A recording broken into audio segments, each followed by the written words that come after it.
وبركاته. بسم الله الرحمن الرحيم. الحمد لله والصلاة والسلام على رسول الله وعلى آله وصحبه ومن والاه وبعد. Continuando com nossas aulas de tafsir, havíamos iniciado com o Suratul Kahf. Antes mesmo de continuar, queria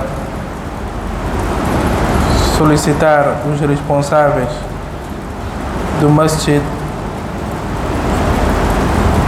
e pedir que consertem o nosso som.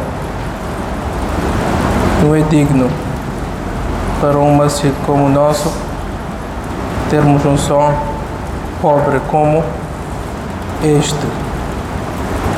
Nem é pobre, é constrangedor.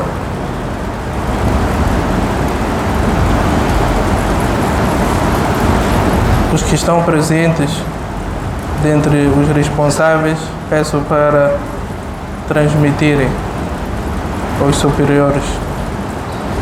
Se ninguém está presente, peço o nosso muaddin, que Allah proteja ele, para transmitir esta mensagem.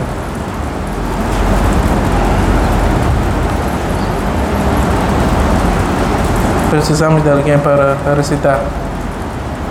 Tio Hashim, é melhor ver. Todos estão a negar. Sim? Mas precisamos de boca para recitar.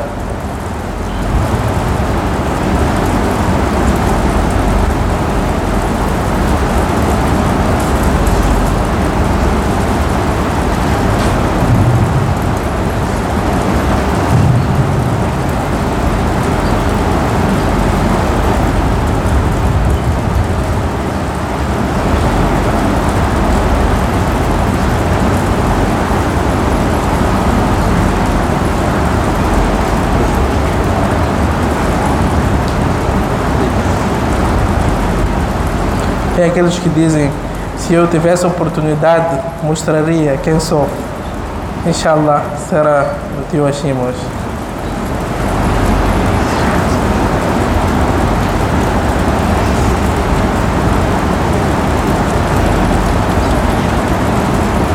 Versículo 18.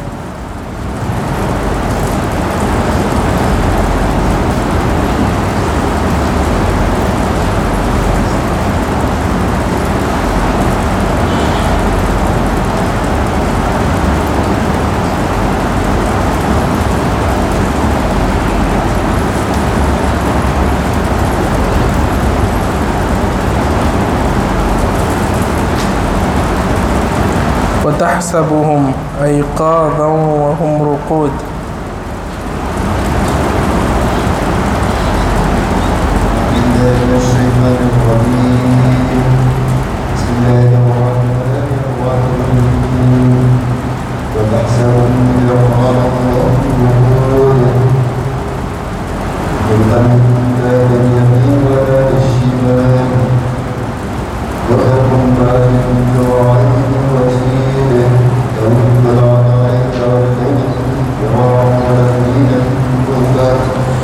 Então, Allah subhanahu wa ta'ala diz, falando ainda daqueles homens que buscaram refúgio na caverna e julgá-los ias despertos enquanto estavam a dormir. Alguns sábios dizem que eles dormiam com as vistas abertas. Foi uma forma de Allah subhanahu wa ta'ala proteger a visão deles. E nós os virávamos para a direita e para a esquerda, para não prejudicar o quê? A costela. Até os doentes hoje, quando estão em coma, acamados, os médicos viram. Não pode ficar só numa única posição, porque até pode apodrecer o corpo. Não apanha ar.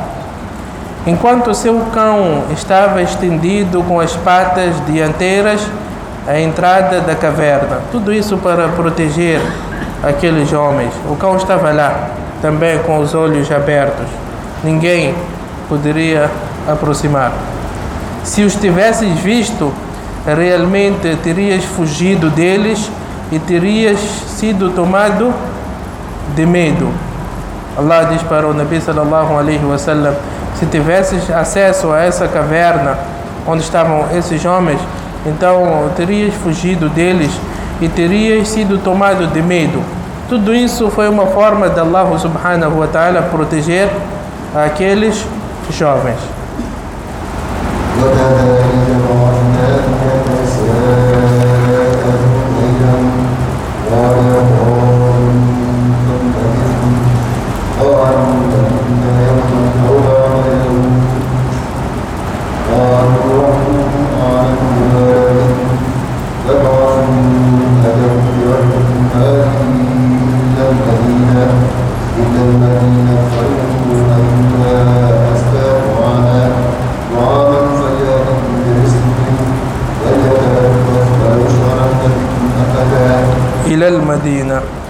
E assim despertámos-los de forma milagrosa, para que se interrogassem entre si.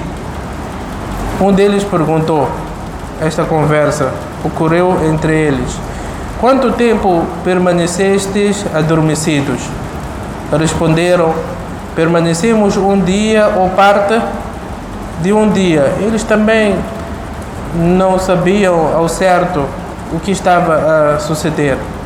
Outros disseram: vosso Senhor sabe melhor quanto tempo permanecestes. Todavia, enviai um de vós com esta vossa moeda de prata à cidade, que observe nela, quer dizer, na cidade, onde o alimento é mais puro, e que vos traga daí uma provisão, e que seja discreto e não deixe ninguém saber de vós. Aqueles homens dormiram por muitos anos, séculos.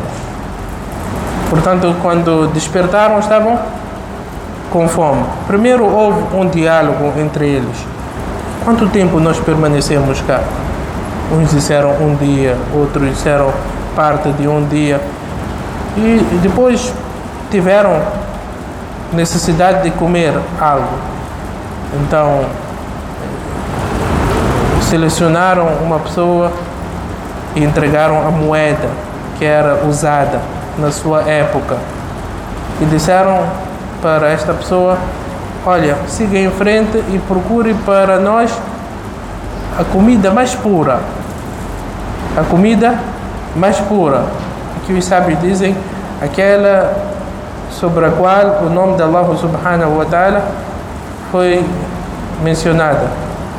E que seja discreto e não deixe ninguém saber de vós, porque estavam a ser procurados pelo rei do Império Romano. Então é por isso que disseram que deve observar a discrição.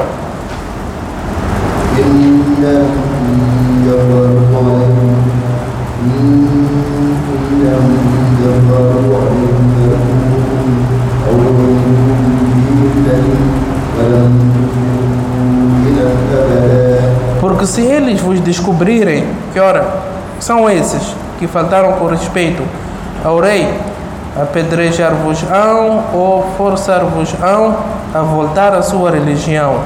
وَلَنْ تُفْلِحُوا إِذًا أَبَدًا, e então jamais tereis sucesso.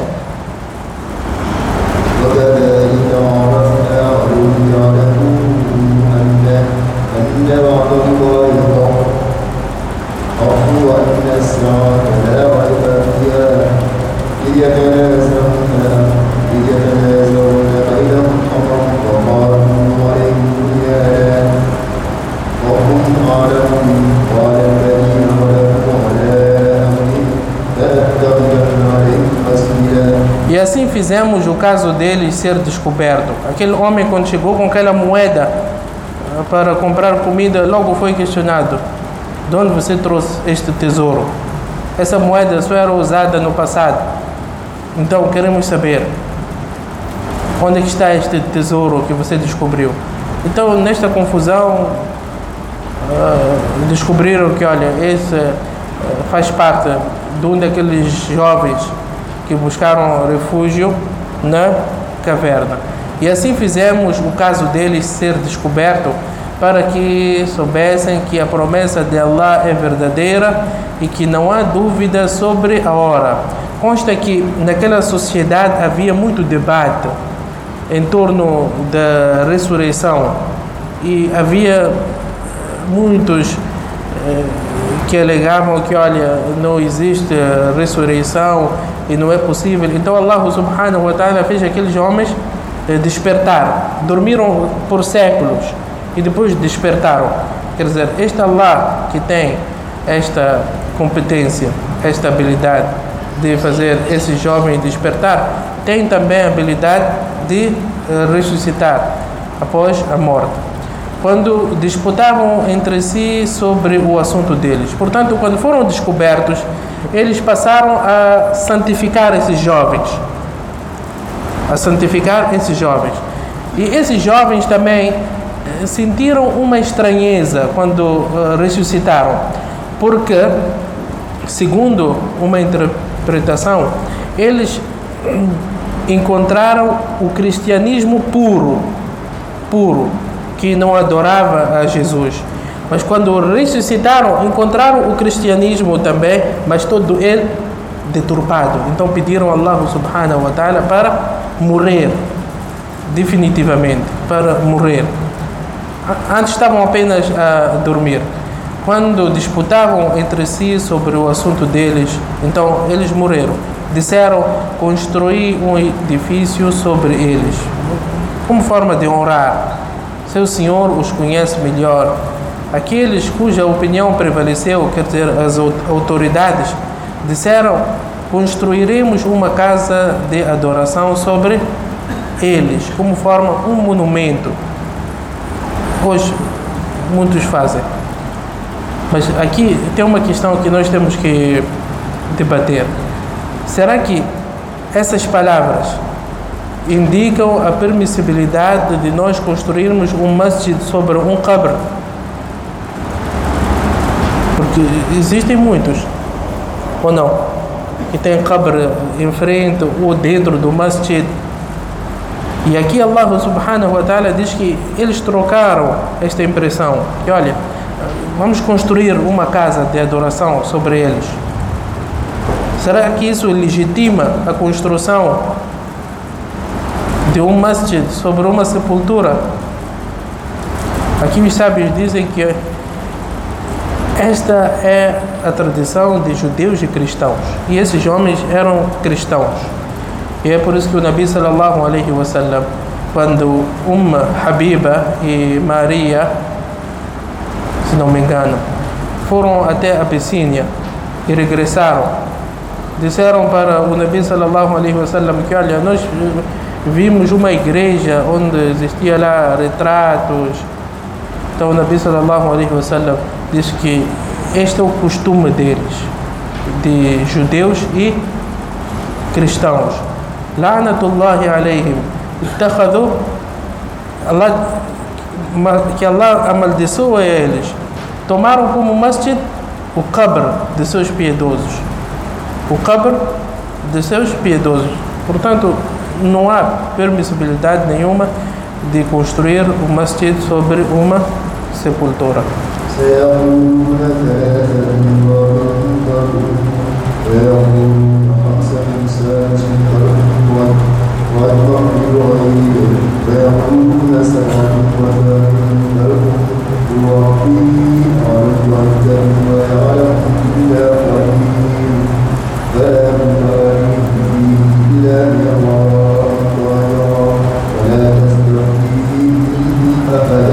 Então, quando acontece algo inédito, sempre existem suposições, aquelas fofocas. Então Allah subhanahu wa ta'ala diz que alguns dirão: eram 3 e o quarto deles era seu cão, o número deles. E dirão outros: eram 5 e o 6º deles era seu cão. fazendo mera suposição sobre o desconhecido. Apenas falam, é fofoca. E outros dirão, eram 7 e o 8º era seu cão. Os sábios dizem que esta é que é a opinião correta. Eram 7 com o cão 8. Diz o profeta, meu Senhor conhece melhor seu número. Ninguém sabe deles senão poucos. Ibn Abbas, radiyallahu anhu, costumava dizer que eu faço parte desses poucos. Ele defendia mesmo esta opinião, que eram no total 8. Portanto, não discutas sobre isso, excepto de forma tranquila, e nem perguntes a ninguém acerca deles. Existem coisas que, conhecendo os seus detalhes, não muda nada. Não muda nada. Hoje alguém pode perguntar, o que existe lá dentro da Lua? Dentro do Sol, o que existe? Será que é um conhecimento que beneficia? Se você souber ou saber o que tem dentro da Lua, vai mudar o quê? Muda alguma coisa? Não muda. Então, são detalhes que não precisamos, e às vezes entramos em grandes debates com uma questão que não muda muito. É por isso que Allah diz, não discutem sobre isso, exceto de forma tranquila, não é para levar a sério. Eram quantos? Você querer lutar com outro? Não, eram 7. Outro diz, não, eram 8. Vamos lá lutar. Como acontece agora com a Lua. Não, nasceu. Outro diz que nasceu. Outro diz que não, Lua local. Outro diz Lua universal. Vamos lá lutar. São coisas que não mudam. Não discutem sobre isso, exceto de forma tranquila. Se você acha que está correto, tenta convencer o outro da sua tese de forma educada. De forma educada. Não é para você andar a lutar com pessoas. E nem perguntes a ninguém acerca deles. A esses cristãos e judeus, não pergunta, porque eles também próprios não sabem.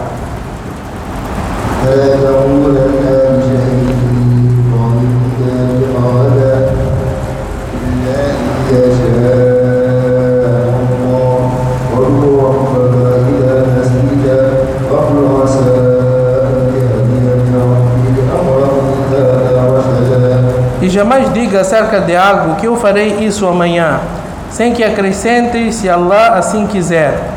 E recorda de teu Senhor quando esquecer, e diz, espero que meu Senhor me guie, ou que seja mais próximo do que isso como orientação.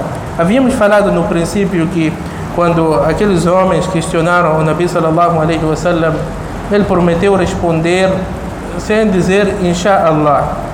Então retardou a revelação deste capítulo. Então Allah subhanahu wa ta'ala deixou esta lição, e jamais diga acerca de algo, eu farei isso amanhã, sem que acrescentes, se Allah assim quiser. É uma grande lição.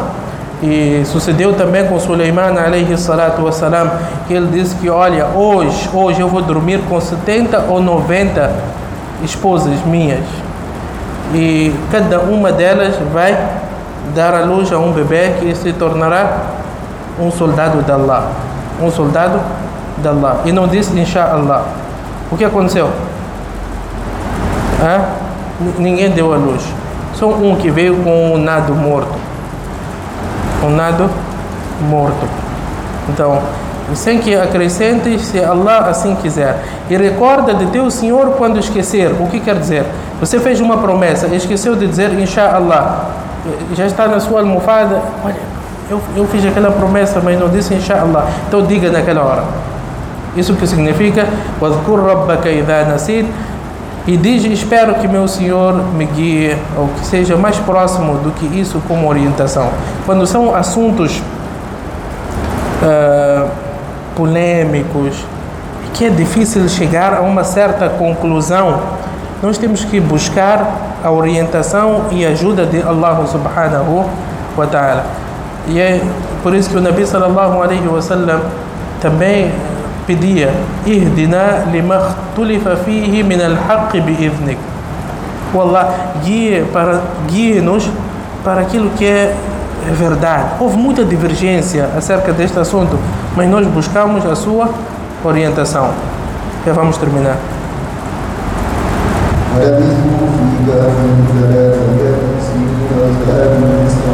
E eles permaneceram na sua caverna por 300 anos.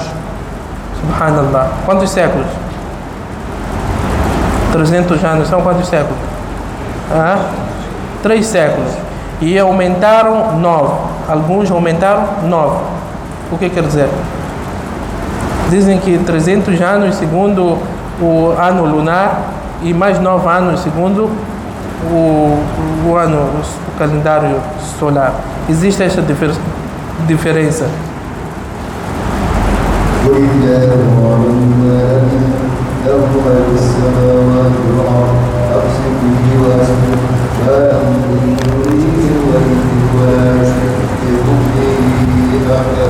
Diz, Allah é o melhor conhecedor do tempo que permaneceram. Alguns sábios dizem que esta frase anterior são palavras de cristãos. Alguns dizem que não, é mesmo confirmação da parte de Allah subhanahu wa ta'ala. Allah é o melhor conhecedor do tempo que permaneceram, a Ele pertence o oculto dos céus e da terra. Que perfeito observador é Ele e que excelente ouvinte. Não tem além dele nenhum protetor e Ele não permite que ninguém participe do seu julgamento. Julgamento ou governação. O Sheikh Aminuddin, que Allah proteja ele, traduziu como governação. Está correta também a tradução. E Ele não permite que ninguém participe do seu julgamento ou governação. Allah é o único que governa, que julga os assuntos de todos os planetas. Vamos dar continuidade, inshallah. Wa sallallahu wa sallam wa baraka ala nabiyina Muhammad wa ala alihi wa sahbihi ajma'in.